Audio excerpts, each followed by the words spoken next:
Welcome back. Everything Coptic. Sitting here, Mina Egg Slave. So where does this name Egg Slave come from anyway? Comes from my last name, which is Abid. There's a servant at our church that says Bid as my last name. So obviously Bid, Arabic translation to English is egg. And then the Arabic translation for slave is Ab. So it's kind of like a mixture of those two words. So Abid is Egg Slave. Good. Usually last names came from occupations. So last name of Fisher, because your family are fishermen. So you came from a family of egg slaves. Yeah. Now, do you think your family were a bunch of eggs that had very difficult lives under the scrutiny of masters? Or do you think that you served the eggs? This is a sordid, dark past. This is why we have Ancestry.com. Yeah, I think it has something to do with supremacists, like that kind of, The anti-egg supremacists. Yeah, something it has to be. Like that's only the only logical explanation. Interesting. Okay, so we were talking about morality. Would the idea of morality exist without the existence of God? Is morality contingent on God? If we could imagine a world where God does not exist somehow, does that mean that we don't have morality? And what we mean here is killing no longer wrong? Is sex out of marriage no longer wrong? Is jaywalking no longer wrong? All these things. Did God just sit there and come up with a list? Okay, so killing is wrong. Crossing at a pedestrian crossing, that's okay. Tithing is okay. But sex out of marriage, no. Within marriage, yes. Okay, they should have only one partner. Makes sense. More than one partner? No. Sin. So why? Is morality dependent on what God says, or is morality something that exists without God? Here's a thought. If God didn't exist, would you think humans would be able to develop the sense of morality that we have nowadays? Or maybe not even that, like tribal morality in the sense that killing is just not a good thing. Would they have been able to adapt mentally? In Eskimo culture, if you are with your wife and you already have a child and you are traveling through, let's say, an Arctic wasteland, if your wife becomes pregnant, you will need to abort that child. Because if you do not, your family won't be able to survive because you won't be able to trek such terrain with a pregnant wife. Is it moral for that family to abort that child for the sake of protecting that family? And if in that society, if that is totally fine, what are we, as either an American or Christian society, to then go to that society and say, no, that's immoral, knowing that that may inevitably lead to their death? I think at that point, we find that perhaps morality is not an absolute concept that we're thinking about. Morality might be more fluid. Yes, mankind does have a fluid sense, like a relative sense of morality, but I feel like there is the absolute idea of morality. Like, morality, in a ways, there is an absolute to it. Like, the ideal way for people to live, relative to each other, relative to themselves. Mankind would only, can adapt their sense of morals relatively to themselves and their situation. I feel like there is an absolute because God tells us what's right and what's wrong, and that would be the best way to live our lives, right? So me stealing is okay, that's good for me, but the best thing would have been to follow the absolute sense of morals, not steal and then do something else to receive that. But see, going back to all these examples, in an impoverished society, you could steal. In an Eskimo society, you could abort.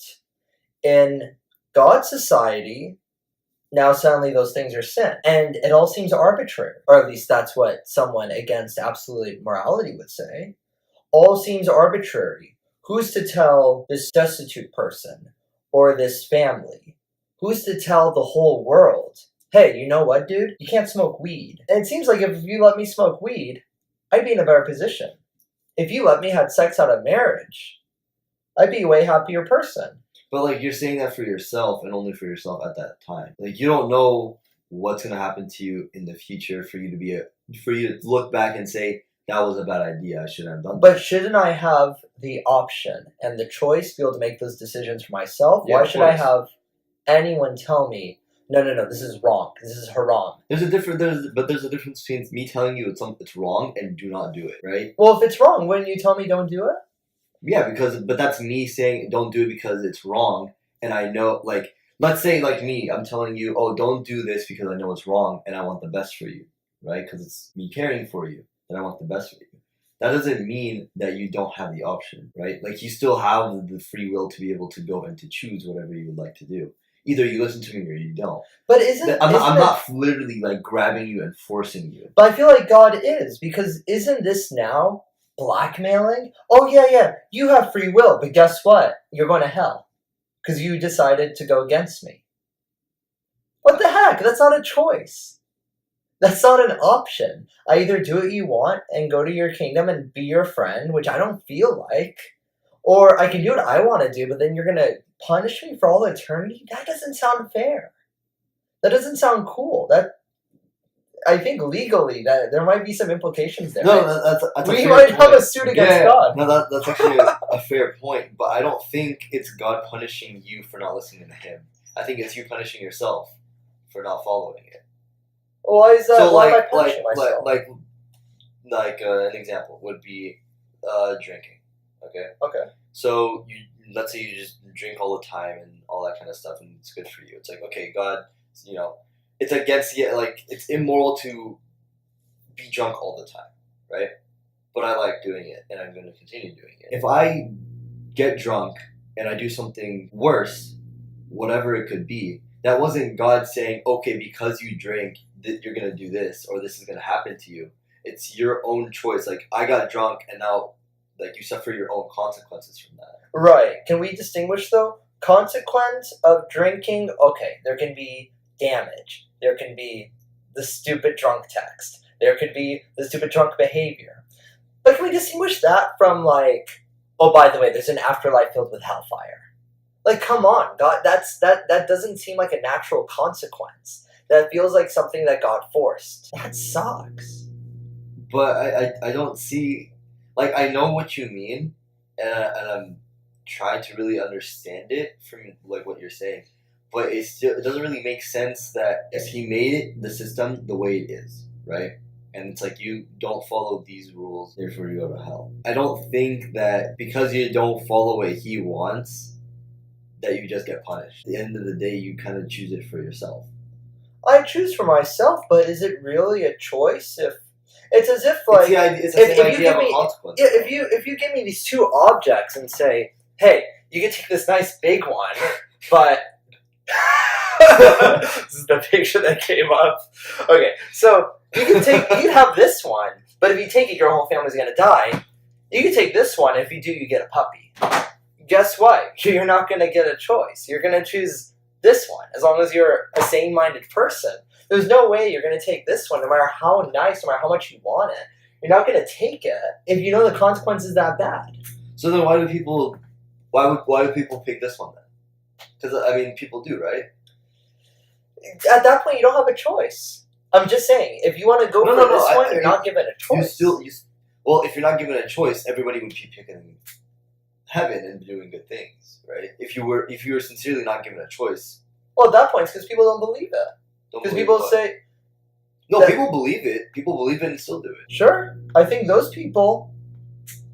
They don't even... I think you stumped me on that one. They really forget that they're going to die. Or they just say, you know what? They put the present more important than the future. So then what's your point from there? At the end of the day, you're still given the choice. Regardless if you've forgotten or not. You weren't forced because you didn't pick it. Like, if you're forced to do anything, then you do it. I really like that argument. That's a good one.